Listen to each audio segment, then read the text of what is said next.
Forever. Dog.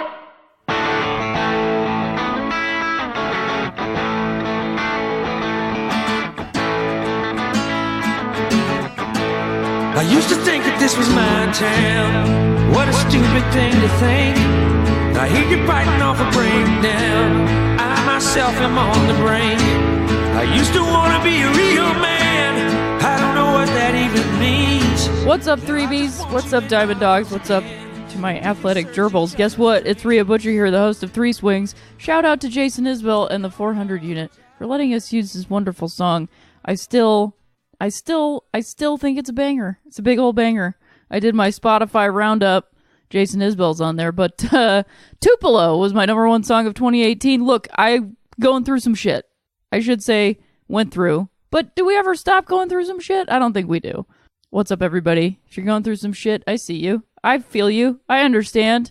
And if you're one of those people that's like, no, you don't. Why are you listening to my podcast? You know I'm into all this lovey-dovey stuff, so why are you listening to me?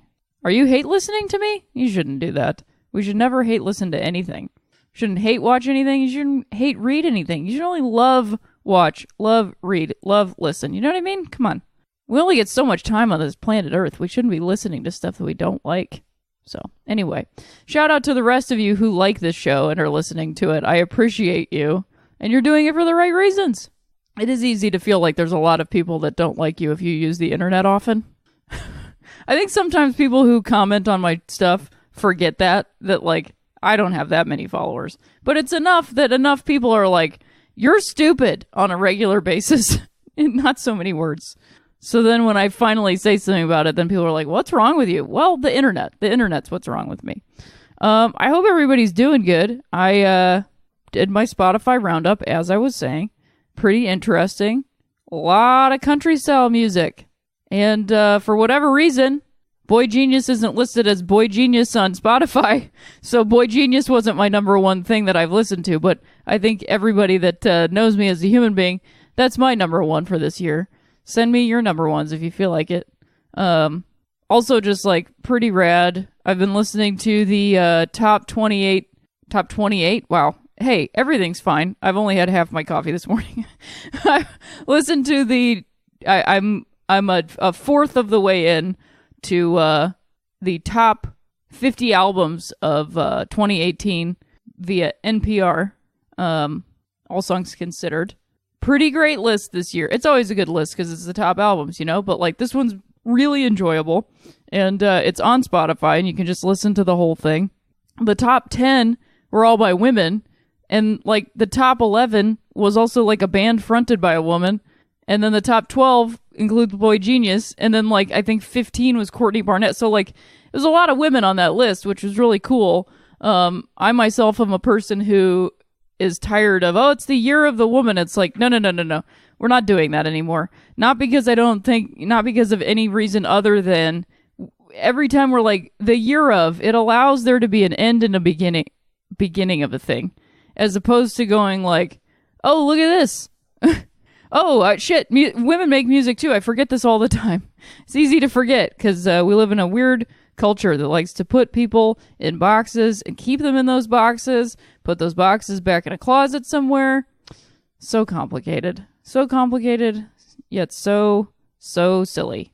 So I wanted to do a review of a movie with my friend Paul F. Tompkins, but my life got in the way. So I appreciate everybody's continued understanding through this year. I'm just going to be honest. It's been pretty rough. It's been pretty rough to organize your life. I should say reorganize your life after you have, set up a life and then that life changes. And you got to keep doing the things that you regularly do. And then also just sort of reorganize everything around and within that. And unfortunately, sometimes this podcast has suffered for it because it's a weekly show, and it's really tough to keep up a weekly show, especially now that there's no, like, Major League Baseball actively happening. There are other things, but it's tough to set aside the time right now when I could use the time to set up my life. So I appreciate everybody's sticking by me and keep keeping on listening to the show while I'm getting everything figured out. And I say this not for pity or, well, empathy is a thing that's nice, but just because it's complicated. And I'm sure there's other people going through stuff. Everybody's going through stuff to some degree all the time. And hopefully you can relate. And I appreciate you relating, and I appreciate you listening. Baseball is something that's gotten me through this year. It's funny because I've had, Major League Baseball get me through things in years before, where watching it, paying attention to it, focusing on it, kind of living in it, breathing in it, has given me something to focus on and something outside of myself or something outside of my life. And, you want your team to win and you want them to go all the way, and then you focus on that thing, and it helps you to take a break from the thing that's really difficult and hard in your life. And actually this year, what did it for me was actually playing baseball. And so that was just a nice change, because I honestly got to a point in this baseball season where I was like, I don't give a shit about any of this, which was kind of fun, because if you sustain loving baseball to the level that it's getting you through life every season, you need to do some other stuff, maybe. Now, remember, I didn't say if you like baseball. Something's wrong with you. What I said was, if you focus that hard all the time, like, maybe you should diversify your portfolio of focus. I guess that's all I'm trying to say. So even though I went from, I was really focused on baseball to, I was really focused on baseball. It's two different kinds of baseball, as far as I'm concerned. Anyway, yeah. So who knows? I'm rereading The Argonauts by Maggie Nelson. I highly recommend her work. She's fantastic. That's a good one. That's a good thing to do. I started reading. I started meditating. I already told all of you about that. I don't need to tell you a million times. But it's really helping me out a lot. Everything's changed a lot. And I will say this, I think it's easy for people outside of my situation to maybe think, oh, life is terrible. And at certain points it really was, because sometimes things make your life terrible, and then you feel terrible, but then you get through them, and the cliches of it makes you stronger is true. It didn't make me stronger. I'm just a strong person that went through some shit. And so the strength is renewed, and just like the experience of life is tough. There's no villain in any stories, and it's just tough. Life can be tough. And that's the same thing as baseball. That's the whole thing that this podcast has been about, is Rick Manning said in a broadcast of the Cleveland baseball team this year, he said, you get 3 swings in this game. And I kind of feel like that's how life is, except you get way more than 3 swings at everything, I feel like. But you get 3 big ones, I feel. And hopefully I've only taken 1 so far. And, I'm just happy to be in the box. So we'll be back right after this. I'm going to do a rundown of the trades. And then at the end, I'll figure something else to talk about. We'll be back right after this. Would you buy a t-shirt for $50 if you knew it only cost $7 to make? We wouldn't. With Everlane, you never overpay for quality clothes. Everlane only makes premium essentials using the finest materials without traditional markups, and they tell you their real costs, so you know you're never overpaying. Everlane wants you to know what you're paying for and why. They are radically transparent about every step in their process, from the materials they use to the ethical factories they work with.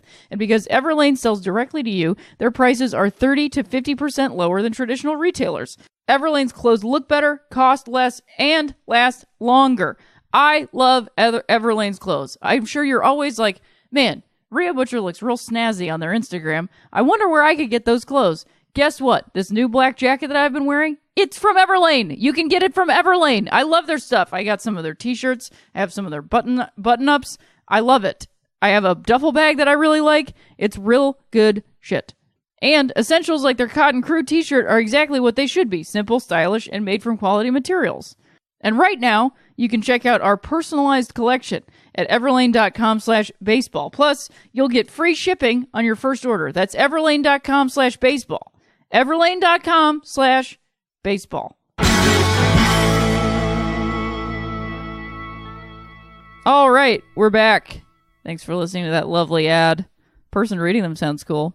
So, when I started doing this podcast, I did start doing it in the off season, and I really don't care about trades and shit like this. But, like, you know, this is the stuff that's happening right now. There's winter leagues, yes. But because my focus is so strong on Major League Baseball... Sorry, I'm literally yawning. It's 8 in the morning and I woke up. I should just leave it at that. I woke up, so I'm yawning. I hope everybody's sleeping okay. That's something that I learned I was still able to do.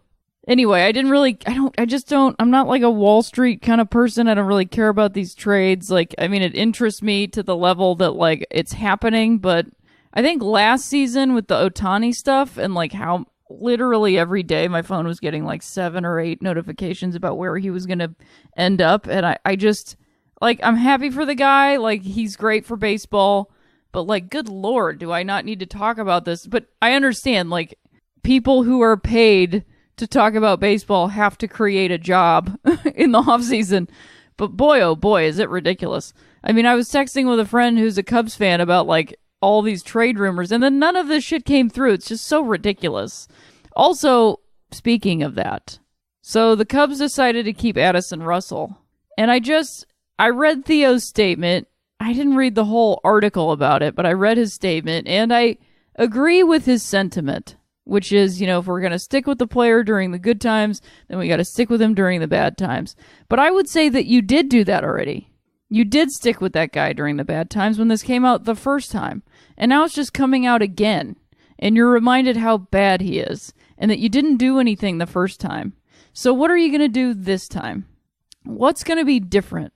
Because you didn't admit to the fact that you stuck with him the first time. And now you're like, whoopsie daisy. And it's complicated. It is complicated. All of these things are complicated. This is also, I think, the reason why I kind of lost it for Major League Baseball. There's too many men in Major League Baseball who hit people.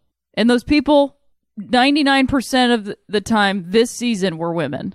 Specifically, women that they claim to love or care about. These are the same men who will preen about salute to service. You know, women are service members, too. They'll preen around about what a man is and who this and all this shit. But then they'll go out, have a couple drinks.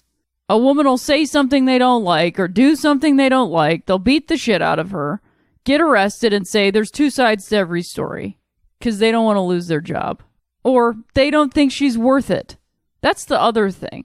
That's the other thing we don't think about when we talk about domestic violence. I mean, number one, we just talk about it as like this cloud hanging over everything, and we don't talk in specifics, partially because the laws have changed and you can't talk about specifics because it affects people's view on the case. And in doing so, we make so much more space for the perpetrator to change the narrative, to be the owner of the narrative, because the woman can't say anything.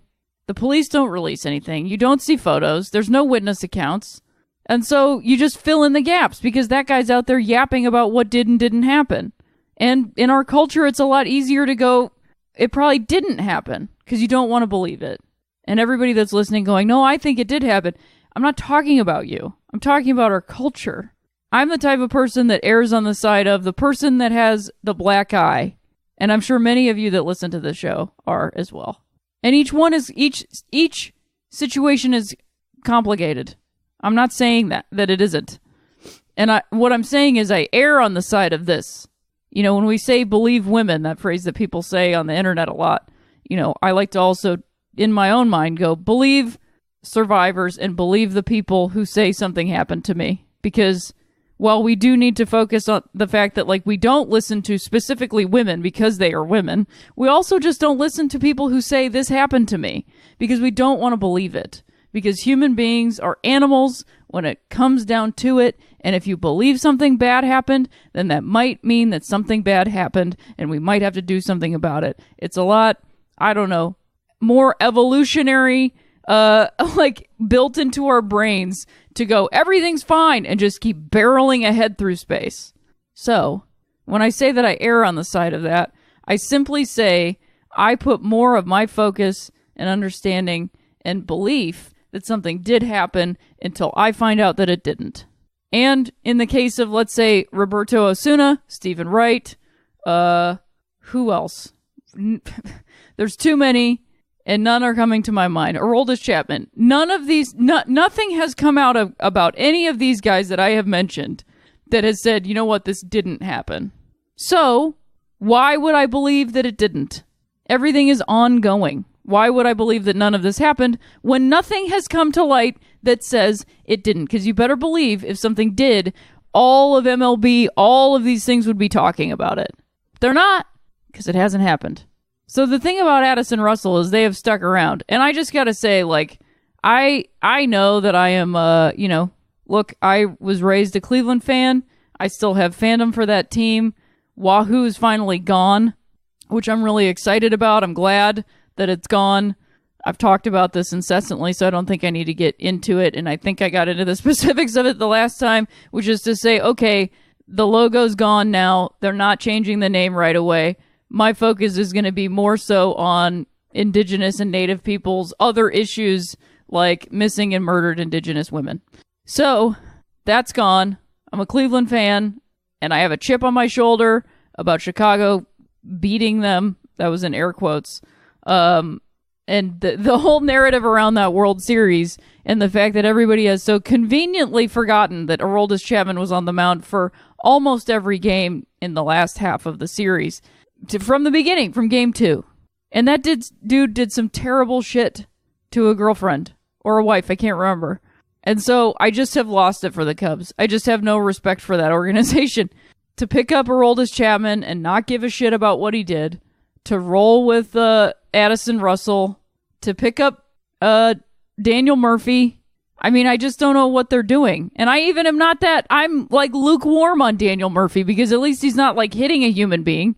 I think also words like that can do a lot of damage to a lot of people, and I don't think it's uncomplicated.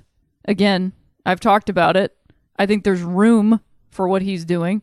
I mean, I will say Kevin Hart just like had to back out of the Oscars because he wouldn't apologize for an old homophobic tweet. And like, yeah, I believe that like people can change, and I really do think that. I really do think that you can say something in 2011 that you wouldn't say in 2018, not because PC culture has run amok or whatever bullshit reason. I think you literally can go like, oh damn, I wouldn't say that anymore because I've like met people, my brain and my heart have changed. I understand how damaging this is. So say that and say sorry about it. I wouldn't say it now and just apologize. I don't really know what happened because I was kind of off the internet. I don't know if I had anything to do with that because I did retweet that tweet that he said. But the thing about that, and the reason I brought it up, and this is what I've always said about these issues in baseball, is kids are watching, man. Kids are watching. Little girls, little boys, kids outside the binary, trans kids are watching this sport and falling in love with it. And you're setting a horrific example for them that it is okay to hit somebody. It's okay to physically hurt someone that you love because like everybody will stick up for you and you just gotta like not do your job for 15 days and then you can go back to work and everybody will line up and say everybody makes mistakes. Yes, everybody does make mistakes. It's a huge mistake. Domestic violence is a huge problem in our country, in the globe, but specifically in America because that's where I live and I haven't really lived anywhere. I literally haven't lived anywhere else. So only speak for my own backyard. It's a huge problem. I grew up soaked in it in my neighborhood. Every single house in my neighborhood was affected by domestic violence. Every single house. I'm sure many of you were raised in the same environment. It's everywhere. It's pervasive and it's a cycle. You see it happen, you do it. Somebody watches you do it, they do it. And it just keeps going. And when you excuse this behavior on this kind of level in a sport that literally means nothing, that we are paying men millions of dollars to play, and women don't get paid to play it, they don't get to do it, we barely get to cover it in media, we barely get to be part of the organizations, and some of you are like, yeah, but we don't. Show me a front office that is 100% women. And then I'll say, yeah, we've done it now. That's the thing about representation. You get 1, 2, 3, 4, 5, or 6 even. And people are like, look, you've made it. No. This game's been around for 100 years. And we haven't. And most women who play sports don't even want to get paid the same amount. They just want to get paid. So, man, I'm deviating into so many different fractured things, but hopefully this is why you download my podcast. But my point is, I don't know what my point is. I don't like the Cubs, and I don't like what they're doing. And you can pull this bullshit, oh, we're going to stick with this guy when it's rough, too, because we can't just stick with him when it's good. You know what? This isn't drugs. This isn't, I don't know, drunk driving, which is also a terrible thing to do because you could kill someone or yourself or a friend or a stranger. It is a terrible thing to do. But at least you are not one-to-one hitting a person in their face with your hands. I said to one of my teammates, we were talking briefly about the discrepancy between PEDs and domestic violence penalties in baseball. And I think I already said this on the podcast, but it bears repeating. I said, I think the punishment should be changed and flipped. I think that if you take PEDs, you shouldn't be out for the postseason. And I think if you get in trouble for domestic violence, arrested, whatever, you shouldn't be able to play baseball anymore. And he was like, why? Not just like trying to understand. And I was like, well, look, one of them is a choice. The thing about PEDs is there is a possibility that it is an accident. There is. You can debate me and say most people are, okay, sure, most people are taking PEDs on purpose. There is a possibility that a doctor says this is cortisone and then they put something in you and you don't know it because you are not a doctor and you are a baseball player and you believe them. But there's no world where you are looking at another human being and you hit them in the face and it is someone else's fault. I don't care how many drugs you're on, how much you've had to drink. That's your responsibility. You still did it. And there's no excuse for doing that.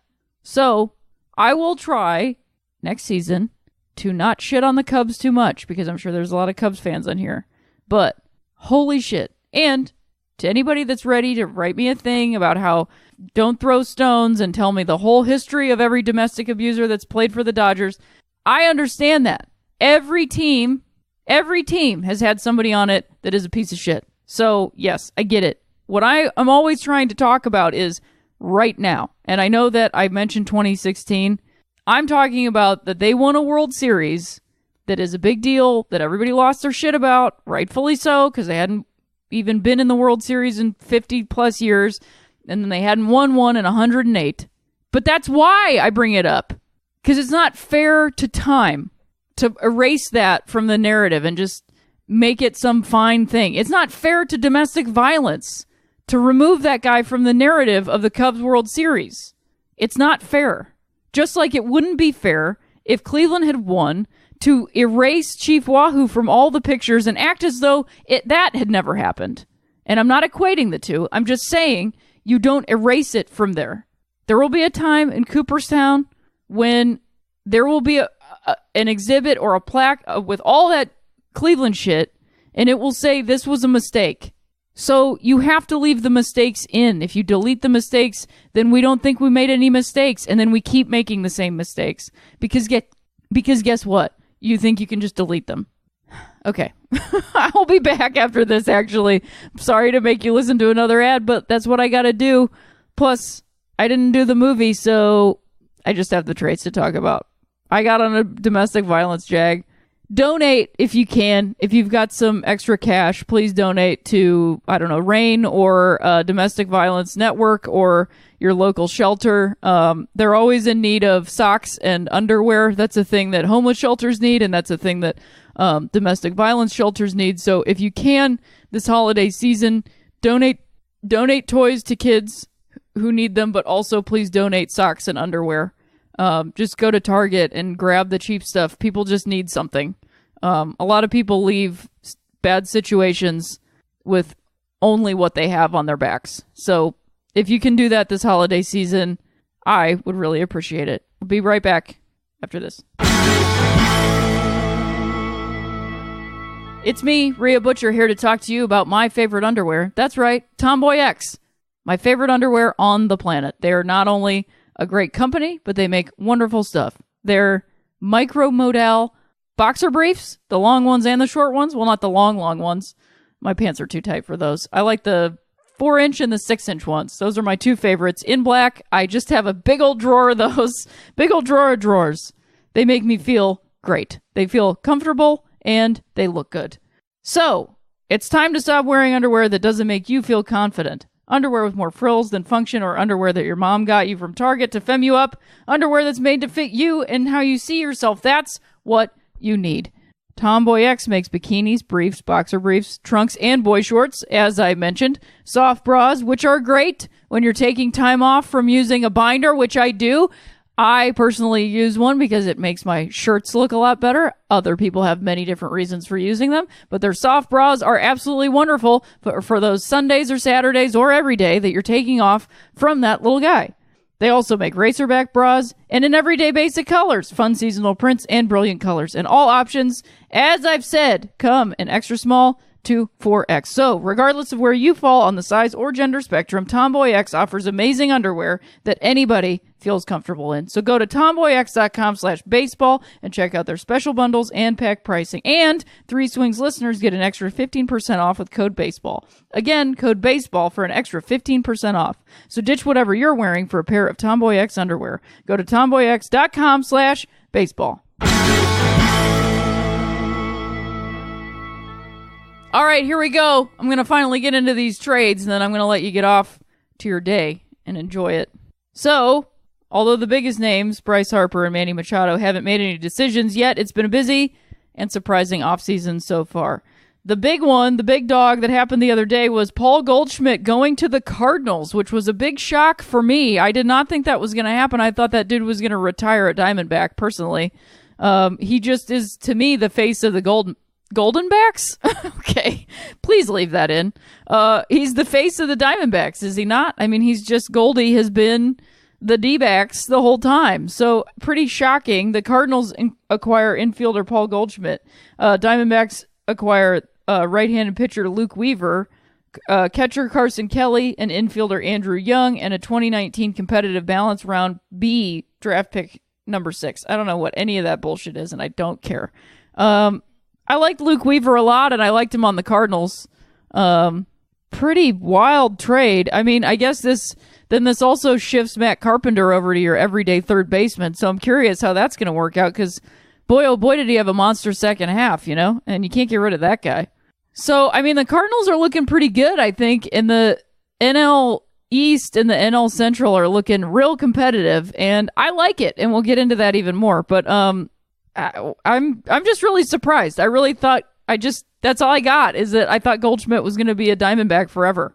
And then we've got Gene Segura and Carlos Santana. The Mariners acquire first baseman Carlos Santana, former Cleveland baseball player, and infielder J.P. Crawford. And the Phillies acquire shortstop Gene Segura, left-handed pitcher James Pazos, and right-handed pitcher Juan Nicasio.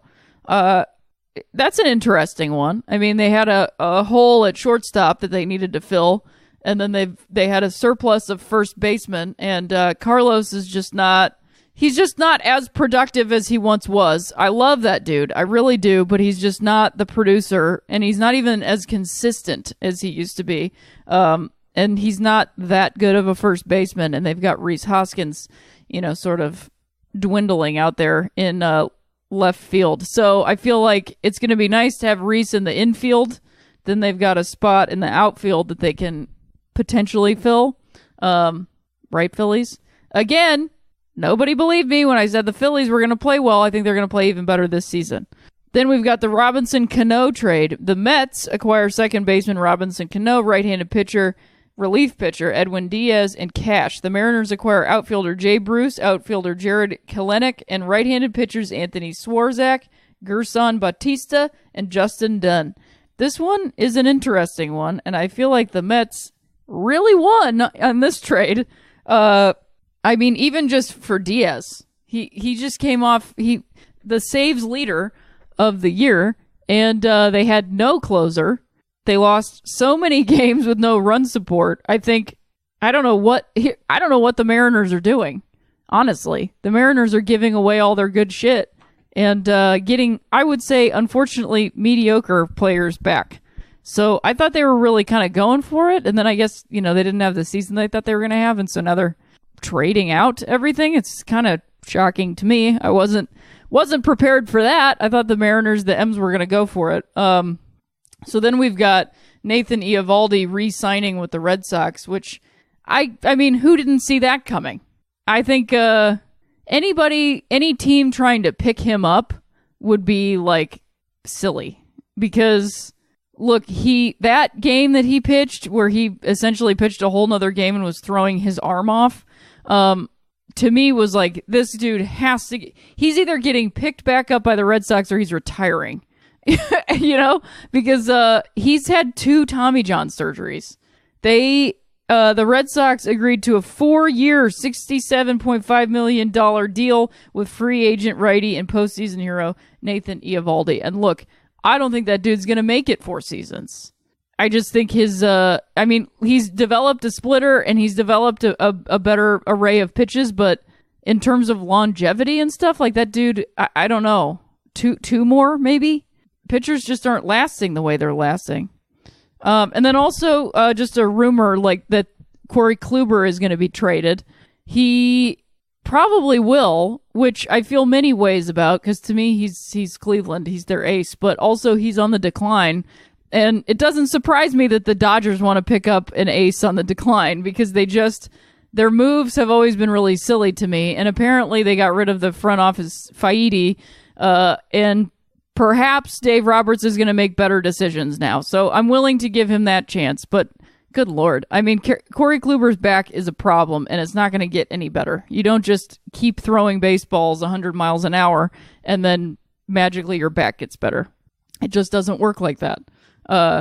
Also, Cleveland re-signed Carlos Carrasco, so it seems like they're bumping him up to the head of the rotation, going to maybe hang on to everybody else. Now that the Mets have gotten a lot of people and aren't trading Thor, perhaps they're going to just get rid of Kluber. I mean, who are they going to get for Kluber? That's what I'm curious about, because then I think they need another pitcher if they trade Kluber. So our last one is potentially our biggest one in terms of interest or surprise. Patrick Corbin signs with the Nationals. The Washington Nationals signed free agent starting pitcher Patrick Corbin to a 6-year, $140 million free agent contract. The Nationals are really going for it. The NL East is now super stacked. Shocked that the Yankees couldn't pull Corbin. That would have, I feel like, maybe guaranteed them a spot in the World Series had they picked him up with the rotation that they've already got going. Interesting spot with the Nationals. I think a lot of people are saying that picking up Corbin is a sign to Bryce Harper that they want him to stay. And it seems like they want him to stay. I wonder if he's going to stay. I'll say this. This is what I feel like about the Corbin thing. I'm happy for Sean Doolittle. Straight up, like at this point, I feel so many ways about baseball, and it just is what it is, and I've liked having a team and stuff, and I'll always root for the Dodgers, and I'll probably get pulled back into that team, but I'm getting a Doolittle jersey this year. Mark it. I'm getting a Doolittle jersey this year. If you want to buy me one, feel free. Sean, if you're listening, feel free to send me a jersey of you. And we will end this episode talking about the Women's Baseball World Rankings. The World Baseball and Softball Confederation, otherwise known as the WBSC, released their updated world rankings for women's baseball on December 5th. So, coming in at 12, we've got Puerto Rico. Number 11, the Netherlands. Number 10, Hong Kong. Number 9, Dominican Republic. Number 8, South Korea. Number 7, Cuba. Number 6, Australia. Number 5, Venezuela. Number 4, USA. Sorry, it's only for this. 3, we've got Taiwan. 2 is Canada. And number 1, as you guessed it, Japan. Women's World Cup winners, 2018. Best team in women's baseball, Japan, everybody. So this has been wonderful. Thanks for listening to this brief, yet fun and informative episode of Three Swings. I am hoping to get that review episode out to you. I apologize for all the stops and starts on it, but guess what? It's difficult to get 2 people to watch a movie and then also spend 2 hours talking about it. It's a lot more difficult than you think. Podcasts are not hard, but the scheduling of them sometimes is. So I appreciate everyone's kindness. Gonna try to get 1 episode out in December and then maybe 2 more in January. But I don't know. I'm also going on the road. What's that? You're going on the road? Yes, I'm going on the road. I'm going to tell you about all those dates right now, which you should listen to me as I say them. I'm real excited about it. Happy to go do these shows. On January 17th, I'll be back at SF Sketchfest. That's at the Gateway Theater at 8 p.m. on the 17th. Get your tickets now. On the 18th of January, I'll be in Boise, Idaho at the Balcony Club. And then on the 19th of January, I'll be at Mississippi Studios. The first show at 7 is sold out. The second show was added at 10 p.m. I don't think that one's sold out just yet, but you should buy your tickets very, very soon. On the 20th, I'm in Seattle. I'm at the Crocodile Cafe, but that is also sold out, so I'm thinking about adding a second show. Let me know if you think I should. On the 24th of January, I'll be at the Tempe Improv in Arizona. And then on the 25th of January, I'll be at 191 Tool in Tucson, Arizona. On the 16th of February, I'll be in Santa Ana, California at the Frida Cinema. On Friday, the 1st of March, I'll be at Thalia Hall in Chicago. On the 2nd of March, I'll be at the Gramercy Theater in New York. And then that following weekend, I'll be in Vermont and Burlington, March 7th through the 9th for 5 shows. And then Tuesday, March 19th, I'll be in Fort Worth, Texas at the Amphibian Stage for shows from the 19th through the 23rd. All tickets and info that is available are available through my website at riabutcher.com/live dates. So please check that out. Thank you so much for listening. I would do a thank you for listening for the year, but I promise I'm going to get this other episode out. Whew. So, thanks for listening. I'll be back with a review of a baseball movie with my friend, Paul F. Tompkins, very soon after this. Please rate, review, subscribe, tell a friend, follow us on our social media, and as always, if you liked it, you liked it. Forever Dog. This has been a Forever Dog production. Executive produced by Brett Boehm, Joe Cilio, and Alex Ramsey. For more original podcasts, please visit foreverdogpodcasts.com and subscribe to our shows on Apple Podcasts, Spotify, or wherever you get your podcasts. Keep up with the latest Forever Dog news by following us on Twitter and Instagram.